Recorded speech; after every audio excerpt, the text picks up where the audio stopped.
What would you do if you lost everything before you even had a chance to begin? New York City, winter of 1998. The wind cut like a knife, and Marta, just 17 years old, trembled under a torn blanket in a filthy alley behind a diner in Brooklyn. The smell of French fries drifted from the kitchen vents, but she didn't have a single cent to buy even a handful. Her eyes were sunken, her stomach empty, her dirty hands clutching a piece of cardboard that read, "Anything helps." Nobody stopped. Cars rushed by, lights flashed from the tall buildings, and the world moved on like she was invisible. But right there, in the middle of the grime and the freezing cold, something burned inside her. It wasn't anger, it wasn't despair. It was a whisper, barely audible, a voice that said, "This isn't the end." She didn't know how or when, but she felt that this alley wouldn't be her whole story. As the wind howled, Marta closed her eyes and imagined, just for a second, a different life. A warm day, a house, a table full of food. It was just a thought. But thoughts are seeds, and that seed, thrown into the frozen concrete of New York City,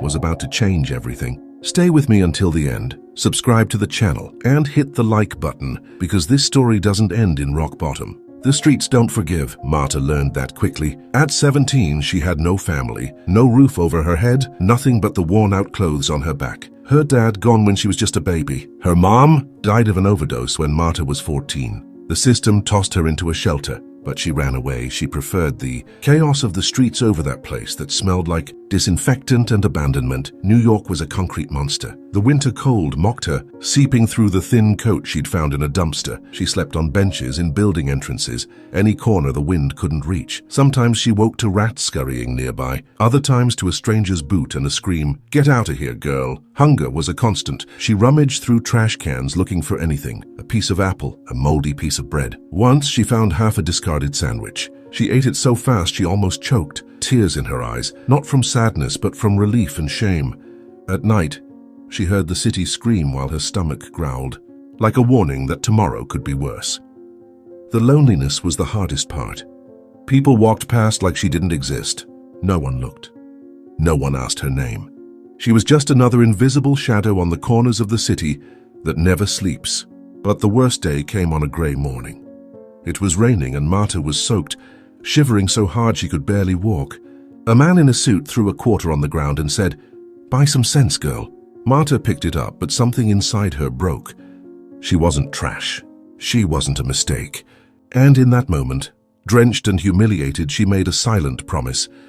A promise destiny was about to test. Change didn't come with an inspiring song or magical help. It came with a sentence spoken by an old man hauling boxes at a street market. Marta had gone there to beg for food, but the man with calloused hands and hollow eyes looked at her and said, "Girl, the world doesn't owe you a thing, but you owe everything to yourself." Those words hit like a punch. Marta just stood there, rain dripping from her torn hood. As the old man went back to work, "You owe everything to yourself." For the first time in months, she felt something new. It wasn't fear or hunger. It was responsibility. That night, she made her first decision, to stop begging. She started collecting cans on the streets, selling them for pennies. It was exhausting. Hours dragging heavy bags, her feet bleeding in ripped sneakers. But every coin in her pocket was a tiny victory. There were setbacks. One night, a group stole everything she had, pushed her to the ground and laughed. Marta cried until dawn. But the next day, even in pain, she got up and started again. Something inside her was growing, a quiet, stubborn strength that refused to die. Then came the unexpected help. A woman who ran a fruit stand saw Marta dragging bags and offered her a job unloading boxes for $5 a day. It wasn't much, but it was a start. Marta said yes immediately, even though her arms ached and her feet throbbed. The turning point had begun, slowly, almost invisibly. But what came next? That's when the story really begins to change and nearly falls apart all over again. $5 a day won't change the world, but it can change a soul. Marta began to live off it. She worked until her body begged for mercy. But for the first time in years, she felt proud. Over time, she saved enough to buy decent clothes from a thrift store. A gray coat, a clean blouse. She looked in the mirror of a public bathroom and saw something different. She was no longer the dirty girl from the alley. She was someone in motion. She began selling fruit on the streets, leftovers. The fruit stand owner let her take cheap at the end of the day. Then came trinkets she found at garage sales. It wasn't easy. Sometimes she came back empty-handed. Other times she lost everything to the cops. But she learned. She watched other vendors, listened to customers, adjusted her pitch. Her first big break came by accident. She found a box of broken jewelry in the trash, fixed it with an old pair of pliers, and sold it for $60. It was the most money she'd ever held. She reinvested every penny, bought more to sell, rented a tiny room, and finally got off the streets. But the road was full of traps. Once she bet everything on used purses that ended up getting confiscated. She lost it all, thought about quitting, but she remembered the rain, remembered the promise. And that's when fate, like some cruel and mysterious game, played an unexpected card, a chance to change everything. For real, Marta didn't back down. Instead, she went all in. She took her last $150 and signed up for a jewelry design course. She saw on a forgotten flyer. It was 2010, and the digital world was heating up. She used public library computers to learn about e-commerce, product photography, and social media. With help from a friend at the market, she built a small online shop. She started selling simple necklaces made from recycled parts. Her first order came after weeks, $10 in profit. But it was more than money, it was proof she could. With every sale, she reinvested. She learned about copywriting, packaging, customer service. She worked double shifts for years, slept little, ate poorly but with a fire in her chest.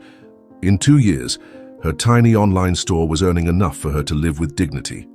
In 5, she was featured in a top women's entrepreneurship magazine. She had clients all across the country. But the real turning point came in 2018, when her brand hit $1 million in annual revenue.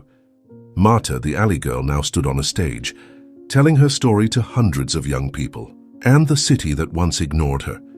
Now it stood clapping.